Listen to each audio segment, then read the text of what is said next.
Assalamualaikum warahmatullahi wabarakatuh. Perkenalkan, nama saya Meni, NPM C0C02004, mata kuliah Akuntansi Keuangan 1, Prodi D3 Akuntansi, Fakultas Ekonomi dan Bisnis. Baiklah, di sini saya akan menjelaskan siklus akuntansi pada perusahaan dagang. Ada 3 jenis perusahaan dari aktivitas operasionalnya.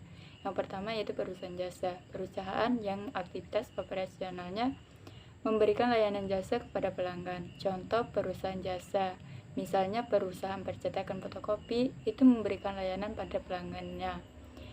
Terus yang kedua, perusahaan dagang. Perusahaan yang aktivitas utamanya membeli barang dagangan dan menjual barang dagangan tersebut tanpa mengubah bentuk barang tersebut.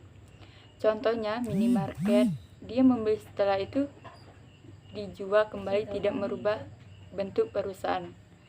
Terus yang ketiga, perusahaan manufaktur. Perusahaan yang aktivitas operasionalnya membeli bahan baku, mengolah bahan baku tersebut melalui proses produksi untuk menghasilkan barang jadi dan menjual barang jadi tersebut kepada pembeli. Misalnya peralatan elektronik, yang mana membeli bahan baku dan mengelola menjadi sebuah produk perusahaan dagang. Juga berskala besar dan skala kecil, dan juga disebut perusahaan dagang grosir, berarti menjual barang dagang tidak langsung kepada pembeli. Ada pula perusahaan grosir yang melayani secara eceran. Perbedaan kedua pendapatan pada perusahaan jasa disebut pendapatan jasa atau service revenue, yang akan diperoleh setelah ia memberi pelayanan jasa. Makanya disebut namanya pendapatan jasa, baik uang diterima maupun uang yang belum, selama kita sudah memberikan layanan jasa, maka kita sudah boleh mengakui sebagai pendapatan jasa. Perusahaan dagang dan perusahaan manufaktur, hasil pendapatan dari hasil usahanya disebut penjualan. Jadi, perusahaan akan mengakui ketika barang sudah diserahkan kepada pembeli pada saat itu, ia menerima uang atau belum. Kalau barang sudah diserahkan pada pembeli, maka perusahaan akan mengakui sebagai penjualan. Jadi, beda perusahaan kita sebut pendapatan jasa atau service revenue.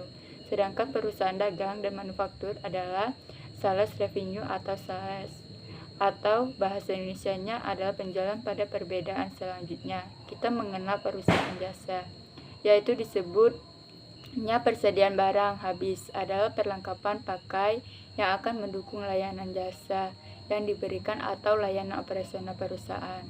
Kalau di perusahaan dagang, di samping dia memiliki perlengkapan atau barang habis pakai untuk mendukung layanan operasionalnya, dia juga mempunyai perusahaan barang dagangannya.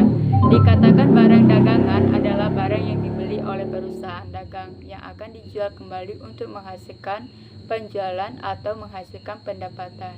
Itulah namanya persediaan barang dagangan. Kelompok aset tepatnya adalah aset lancar.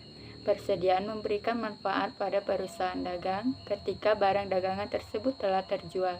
Kenapa dikatakan telah memberikan manfaat? Setelah terjual, maka perusahaan memperoleh kas kalau seandainya langsung penjualan tunai, atau perusahaan akan memperoleh piutang dulu mengakuinya. Kemudian piutang ditagih dan akan menghasilkan kas. Kalau perusahaan manufaktur, persediaan dibagi menjadi 3 jenis.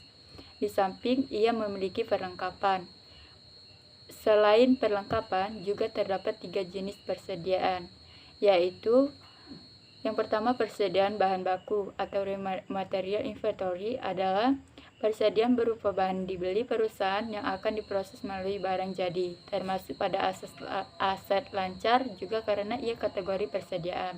Persediaan memberikan manfaat bagi perusahaan manufaktur ketika barang baku itu dipakai dalam proses produksi dan menghasilkan barang siap pakai melalui proses produksi yang melibatkan tenaga kerja langsung dan biaya overhead pabrik.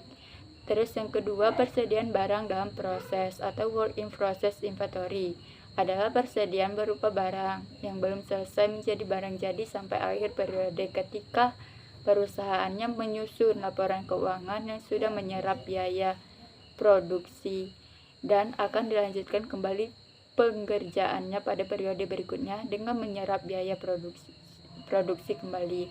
Terus yang ketiga, persediaan barang jadi atau finished good inventory adalah persediaan berupa barang yang sudah selesai melalui tahapan proses produksi dan siap untuk dijual kepada pembeli atau diserahkan kepada pemesan. Dipisah antara siap dijual dan siap diserahkan. Pelanggan karena pada perusahaan manufaktur ada jenisnya, ada manufaktur yang berproduksi. Kalau ada perusahaan manufaktur yang tetap berproduksi karena tujuannya adalah menghasilkan barang yang akan dijual. Contohnya, perusahaan mebel baru akan memproduksinya kalau ada pesanan. Kemudian beban-beban pada perusahaan jasa itu beban-beban untuk satu periode berupa beban-beban operasional. Kalau perusahaan dagang dan manufaktur dikenakan harga pokok penjual. Harga pokok penjualan itu ada pada perusahaan dagang dan manufaktur. Harga pokok penjualan ini adalah beban saldo normal debit. Beban-beban dalam satu periode dibagi menjadi dua. Beban-beban untuk satu periode terdiri dari adanya beban pokok penjualan atau harga pokok penjualan, dan beban-beban operasi yang terdiri dari beban penjualan dan beban administrasi, dan umum beban-beban untuk satu periode terdiri dari adanya beban pokok penjualan atau harga pokok penjualan, dan beban-beban operasi yang terdiri dari beban penjualan dan beban administrasi dan umum aktivitas operasional perusahaan jasa dan perusahaan dagang selain dari aktivitasnya. Yang membedakan perusahaan jasa dengan perusahaan dagang dan perusahaan manufaktur adalah dari perhitungan dan penyajian laba ruginya.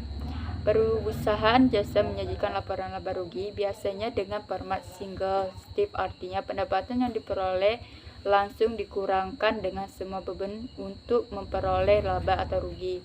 Sedangkan pada perusahaan dagang dan perusahaan manufaktur menggunakan format multiple step. Perusahaan menyajikan penjualan yang dikurang dengan harga pokok penjualan untuk mendapatkan laba kotor. Kemudian laba kotor dikurangi dengan semua beban operasi untuk mendapatkan laba atau rugi bersih. Perhitungan laba pada perusahaan dagang dan manufaktur, harga pokok penjualan atau HPP adalah total harga perolehan atas barang yang terdiri dalam satu periode. HPP merupakan akun kelompok beban, namanya lainnya adalah beban pokok penjualan dan dalam bahasa Inggris disebut cost of goods. So, harga perolehan atas barang dagangan adalah semua pengeluaran yang dibayarkan oleh perusahaan untuk memperoleh barang dagangan sampai barang dagangan tersebut siap untuk dijual. Sistem pencatatan persediaan ada dua sistem yang biasa digunakan perusahaan dagang untuk mencatat transaksi yang berhubungan dengan barang dagangan, yaitu sistem pencatatan perpetual dan sistem pencatatan periodik. Berikut perbandingan dari kedua sistem pencatatan persediaan tersebut. Sistem perpetual, sistem periodik, setiap terjadi transaksi yang berhubungan dengan barang dagangan, misal pembelian retur, pembelian pelunasan utang atas pembelian barang dagangan, penjualan dan retur penjualan, maka langsung mempengaruhi nilai persediaan sehingga akan dicatat dengan melibatkan akun persediaan barang dagangan. Setiap terjadi transaksi yang berhubungan dengan barang dagangan, misalnya pembelian retur, pembelian pelunasan utang atas pembelian barang dagangan, penjualan dan retur penjualan, maka tidak langsung mempengaruhi nilai persediaan sehingga tidak dicatat pada akun persediaan barang dagangan.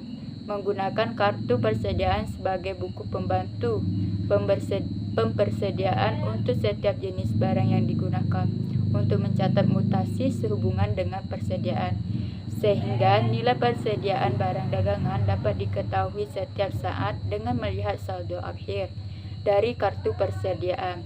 Tidak menggunakan kartu persediaan, sehingga nilai persediaan akhir baru diketahui setelah perusahaan melakukan perhitungan fisik persediaan. Hasil perhitungan fisik ini berupa unit yang tersisa pada akhir periode, yang selanjutnya nilai persediaan akhir akan dihitung dengan mengalihkan unit yang tersisa dikalikan dengan harga perolehan per unit. Harga pokok penjualan akan dihitung setiap terjadi transaksi penjualan dan akan dicatat pada kartu persediaan sehingga harga pokok penjualan dapat diketahui setiap saat melalui kartu persediaan. Harga pokok penjualan baru bisa dihitung setelah perusahaan menghitung nilai persediaan akhir. HPP dihitung dengan cara barang tersedia untuk dijual dikurang nilai persediaan barang dagangan akhir.